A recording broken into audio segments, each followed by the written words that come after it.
이제 1라운드가 끝났습니다.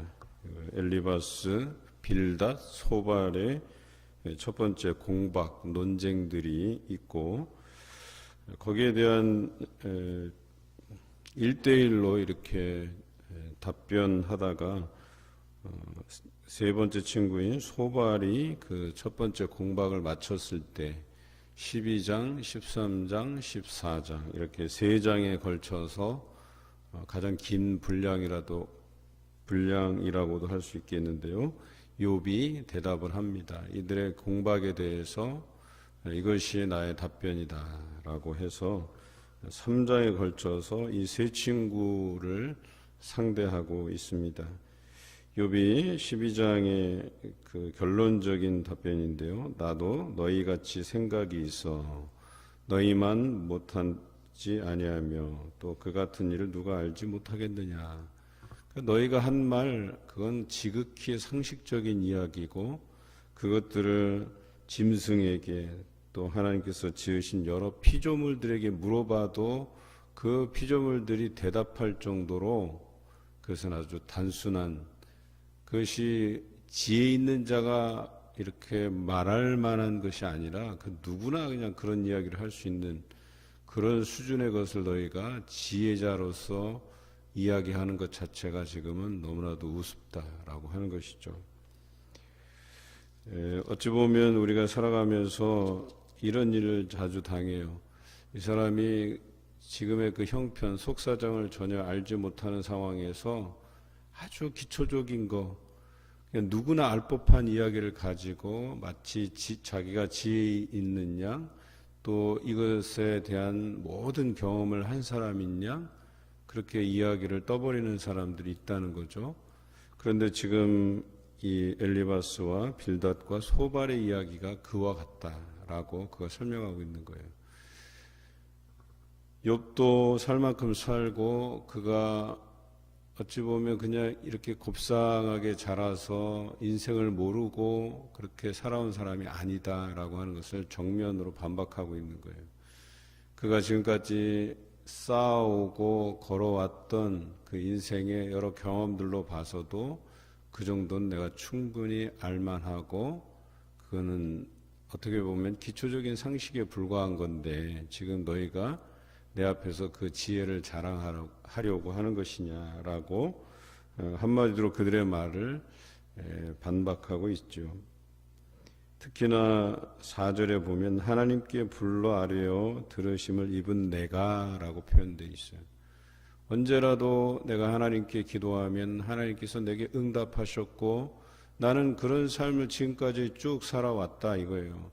그런 나에게 지금 너희가 세상에 이 기초적인 학문 가지고 나를 공박한다는 것 그 자체가 너무나도 안타까운 현실에 있다라고 하는 것을 그에게 이야기하고 있는 것이죠. 그런데 내가 이웃에게 웃음거리가 되었으니 의롭고 온전한 자가 조롱거리가 되었구나 이렇게 이야기하고 있어요. 지금까지 자신이 살아온 인생은 하나님께서 자신에게 말씀해 주시고 들려주시고 그래서 인도해 주심에 따라서 여기까지 왔는데 지금 이 모든 인생을 너희가 웃음거리가 되게 하였다, 조롱거리가 되게 하였다 이렇게 표현하고 있는 거예요. 때로는 우리가 하나님께서 우리에게 살라고 하신 그 인생 살아가다 보면 세상 사람들에게 그것이 연약한 것이 되고 웃음거리가 되고 바보스러운 것이 될 수도 있다라고 얘기하는 거예요. 또 그렇게 살아간 의인들이 때로는 세상에서 굉장히 가치 없다고 또 심지어는 그 살아온 인생의 대부분이 야 너 그거 잘못 살았어 라고도 이렇게 공박을 당할 수 있다라고 하는 것을 충분히 이 욥의 고백을 통해서 우리가 알 수 있다라고 하는 것이죠. 얼마든지 의인으로서 살아가는 삶, 하나님을 믿고 섬기는 그 하나님께서 인도해 주시는 삶을 살아가는 삶이 세상 사람들이 볼 때는 어리석은 것이 충분히 될 수 있다고 욥은 고백하고 있어요. 그래서 자신이 당하는 이 고난, 이 조롱거리, 이 비웃음이 다 자신은 하나님 앞에 의롭게 생활했는데도 불구하고 자기가 겪고 있다라고 하는 삶을 그렇게 이야기하는데 이들은 그것을 정서적으로 이해하지 못하고 있다라고 하는 것도 간접적으로 말하고 있는 것이죠. 땅의 어떤 것들도 하나님께서 지으신 그 어떤 것들도 구절에 보면 여호와의 손이 이를 행하신 줄을 알지 못하랴라고 돼 있죠. 다 안다 이거예요. 지금 내가 이 고난당하는 것이 다 하나님께서 이렇게 이끌어 가신 것인 것을 누구나 다 아는데 너희만 모르느냐라고 이야기하는 것입니다. 하나님께서 때로는 우리에게 고난을 주시기도 해요. 어려운 상황을 만나게 하시기도 해요. 또 그것을 통해서 또 일정한 우리를 훈련시키실 목적도 있으시고, 때로는 우리의 여러 연약한 생각, 어리석은 생각들을 다시금 철저하게 내려놓는 그런 삶을 우리에게 요구하시기도 해요. 우리는 이런 삶에 대해서 욥과 같이 참 어려운 상황임에도 불구하고 하나님 앞에 읊조리고 기도하고 그거밖에 할 수 있는 것이 사실 없잖아요. 우리는 시편을 통해서도 다윗의 시편을 묵상함에 있어서 그런 것을 자주 우리가 접하지 않았습니까? 다윗도 자기가 할 수 있는 것은 지금까지 살아온 인생도 하나님께서 인도해 주신 인생이었기 때문에 앞으로 살아갈 날들도 하나님께서 인도해 주시지 않으면 이 상황을 벗어나기가 어렵다는 것을 다윗은 철저하게 고백해내고 있어요. 마찬가지로 욥도 그렇다는 거예요. 이 상황이 하나님께로부터 왔음을 그가 분명히 알고 있어요.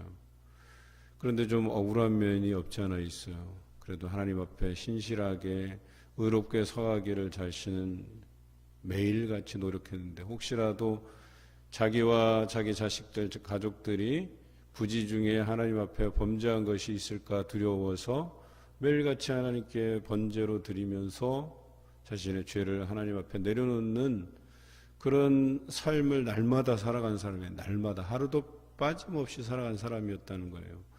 그런데도 이런 상황이 내게 온 것을 인하여서 고통스럽고 그것이 하나님께로부터 왔다고 생각하니까 더더욱 고통스러운 그런 상황이 있음에도 불구하고 이들의 생각은 너 이렇게 된 거 네가 죄가 있어서 그래라고 하는 이 도덕적인 어떤 판단, 인과응보의 세상적인 원리를 이런 잣대를 가져다 놓고 이 상황을 판단하고 있다라고 하는 것이죠. 이게 구약적인 정서예요. 구약에서는 땅 혹은 자녀 혹은 우리가 이제 살아가는 일상에서 부의 축적, 부가 축적되는 척도를 가지고 하나님께서 함께해 주시고 그가 신앙생활을 잘했는지 못했는지 이것을 보는 그런 관점들이 있었던 것이 사실이에요. 그러나 다윗의 시편에서도 그렇고 욥기를 통해서도 그렇고 다니엘서를 통해서도 그렇고 요셉의 경우를 통해서도 그렇고 구약의 여러 곳에서 의인으로서 살아가는 삶에서 자기에게 닥치는 고난이 분명히 있다라고 하는 거예요. 그런데 이것의 공통점이 무엇입니까? 이 고난 후에는 하나님께서 그들을 순금같게 그들 단련하신 후에는 이들을 순금같게 나오게 하시고 만들어 가시는 과정을 우리가 볼 수 있다라고 하는 것이죠.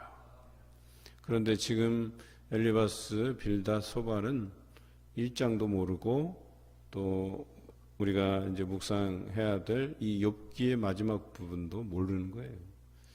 말 그대로 전후사정도 모르고 지금의 상황이 어떤 것에 기인한 건지도 모르고 그저 자기 의를 드러내기에 바쁘다라고 하는 것이죠.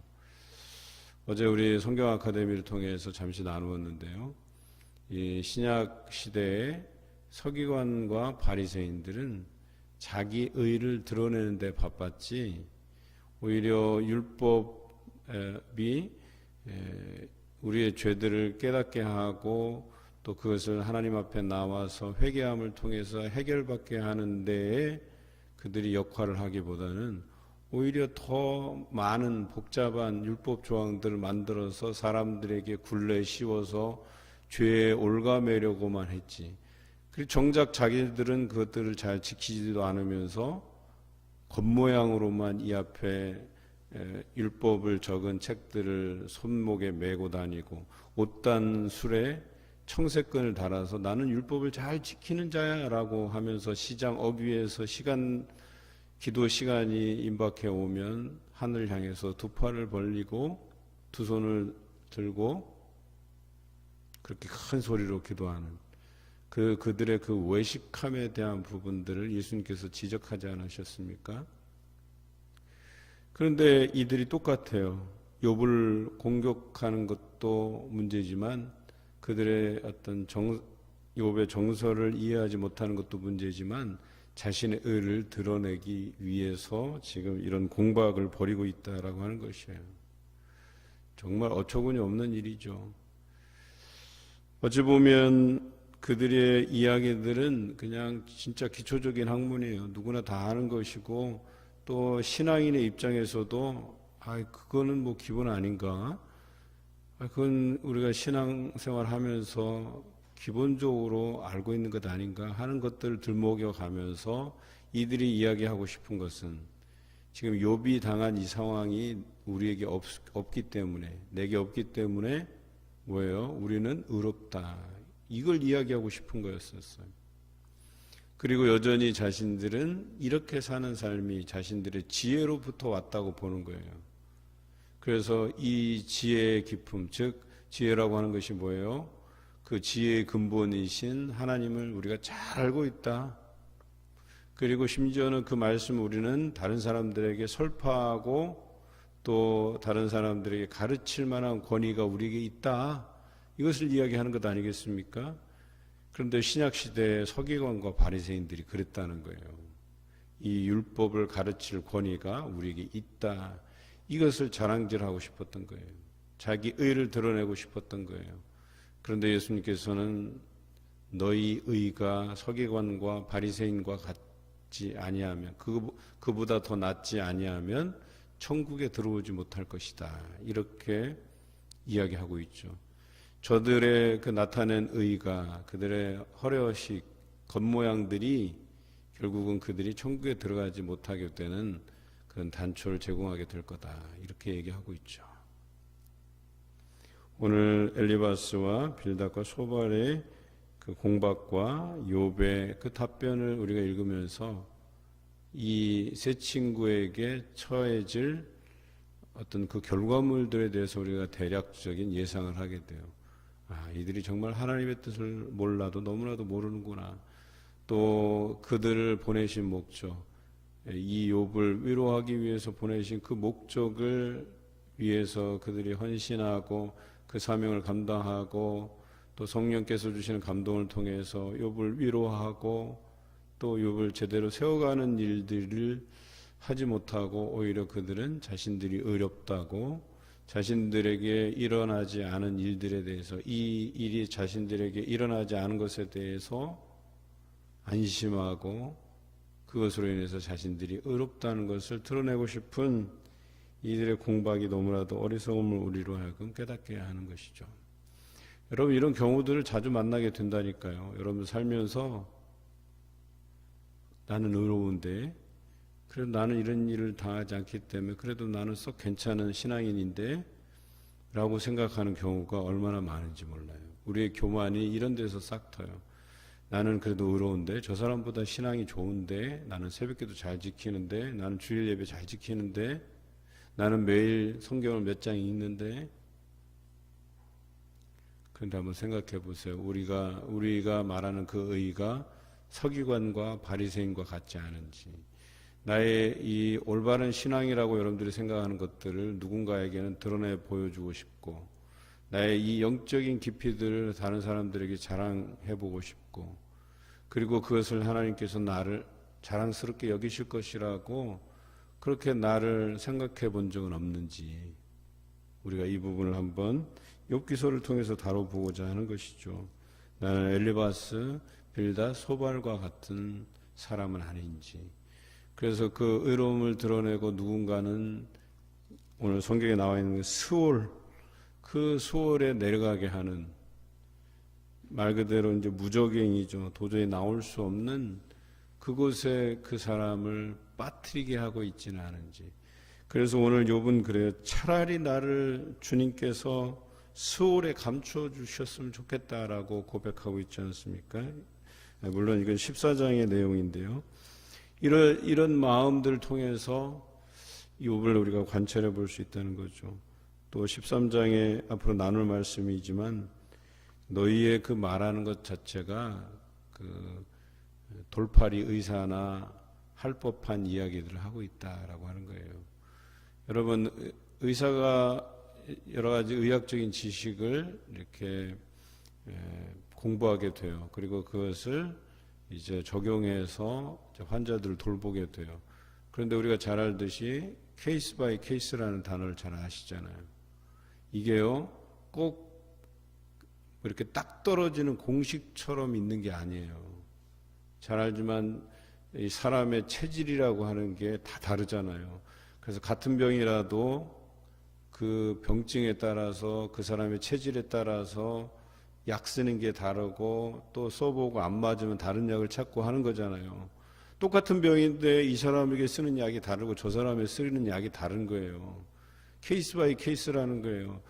그런데 의사가 돼갖고 이거는 이거야 라고 해서 그런 케이스 바이 케이스가 아닌 그 자신들이 말하는 수학 공식처럼 이런 사람에게는 이런 약을 써야 돼 라고 해서 모든 사람을 동일하게 그렇게 약을 써버리면 잘못하면 죽을 수도 있는 거예요. 사람이 생명을 다치게 할 수도 있는 거예요. 그런데 이 세 친구는 딱 그거예요. 이건 이거야 라고 해서 모든 사람에게 동일하게 이것을 갖다 대고 적용하고 있는 거예요. 참 안타깝지 않습니까? 특히나 우리 성경을 읽을 때 죄에 대한 범주에 대한 것도 마찬가지예요. 우리 사람들은요, 얼마나 이기적이고 얼마나 어리석으냐면 내가 익숙한 죄들에 대해서는요, 관대해요. 그런데 우리에게 익숙하지 않은 죄들, 나랑 거리가 먼 죄들에 대해서는 굉장히 혐오적입니다. 이해하십니까? 우리 사회가 지금 동성애 문제를 가지고 너무나도 많은 혼란함에 있어요. 그러니까 동성애가 왜 이렇게 극단적인 데까지 나아갔냐라고 하는 데에는요, 우리가 죄에 대해서 어떠한 것은 관대하고 어떠한 것은 극혐으로 우리가 이렇게 대하고 있기 때문에 그래요. 동등하게 따지면요, 여러분들이 동성애를 굉장히 반대하고 그 동성애에 대한 심각한 생각을 가지는 것처럼 다른 죄에 대해서도 그런 경각심을 가지는 게 맞아요. 엄밀히 따지면. 그런데 우리는 그렇지 않아요. 거짓말하고 화내고 또 파당을 짓고 뭐 성경에서 말하는 여러 가지 죄의 범주를 동성애와 다르게 분류해서 이 동성애는 더 무거운 죄고 이거는 되게 가벼운 죄고 이거는 지어도 되고 이런 게 아니거든요. 성경에서 말하는 것들은. 똑같은 죄의 범주에서 우리가 생각해 보고 또 이것에 대해서 우리가 심각하게 다뤘다면 다른 죄들도 우리는 심각하게 다뤄야 될 필요가 있는 거거든요. 그런데 인간은 그렇지 않다는 거예요. 자기가 익숙하게 저지르는 실수에 대해서는 너무나도 관대하다니까요. 이것이 우리에게 있는 문제라는 거예요. 여기서도 사실은 이들이 이것 외에 자신들이 언급하지 않은 것들도 있을 거예요. 그러니까 언급하지 않은 것들은 왜 언급하지 않았겠어요? 자신들도 쉽게 저지르는 문제이기 때문에 뺀 거예요.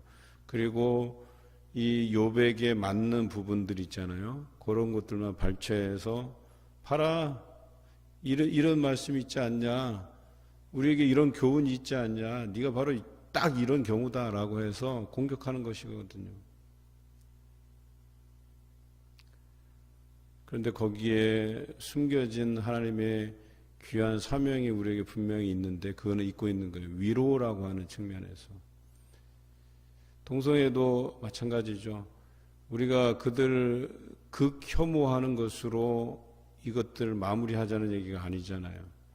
결과적으로 이 땅에 예수님께서 죄인을 부르러 오셨다고 분명히 말씀하시잖아요. 동성애자들도 어찌 보면 복음의 대상이에요. 그들에게 복음을 전해야 돼요. 그들이 잘못됨을 지적하고 돌아서게 만들어야 되는 게 맞아요. 그런데 한국교회는 이것에 대해서 극 혐오를 하지만 그들을 위한 목회는 잘 준비되어 있지 않아요.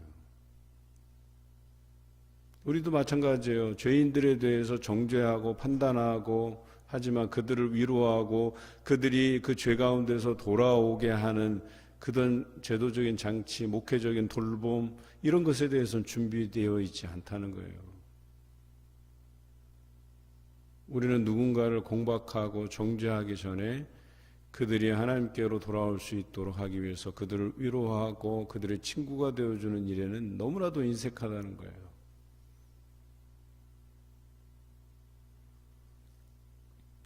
우리는 이런 삶에서 이런 가치의 혼란 안에서 살아가고 있어요. 그런데 하나님께서 우리에게 주신 바가 무엇인지에 대해서 정확히 이해하는 것이 중요하죠. 오늘 욥을 통해서 이렇게까지 변론하는데 자신의 입장을 이렇게 설명해 가는데 이들은 들으려 하지 않는다는 거예요. 여전히 딱 그들이 세운 기준 안에서 욥을 가두어 놓고 욥을 공격하고 있어요. 거기에는 자신들이 지혜롭고 자신들이 의롭고 자신들이 하는 말이 모두 옳다라고 하는 이 주장이 담겨져 있어요. 그래서 오늘 욥은 작정한 듯이 12, 13, 14장에 걸쳐서 이들에 대한 부분들을 반박을 합니다. 굉장히 논리적인 반박이에요. 어찌 보면 참을 만도 해요. 그냥 이 사람들이 너무나도 어리석어서 내 사정을 너무나도 몰라서 참을 만도 한데 이 욥에게 그 감정적인 이 격동이 일어난 것 같아요. 사실 나중에 이 욥에게 대해서도 엘리후가 정확한 표현을 해요.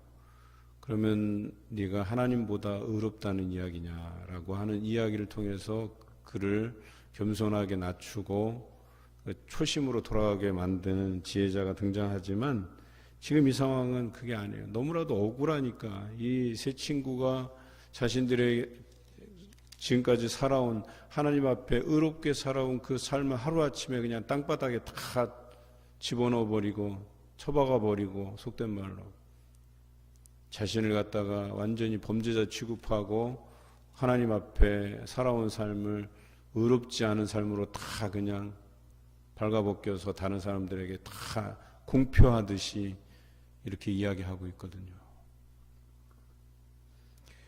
아마 제가 욥의 입장이라면 이거보다 더 심하게 했을 것 같아요. 더 공격적으로 달라들고 정말 그 억울함을 어떻게라도 증명해내기 위해서 더 막 했을 것 같아요.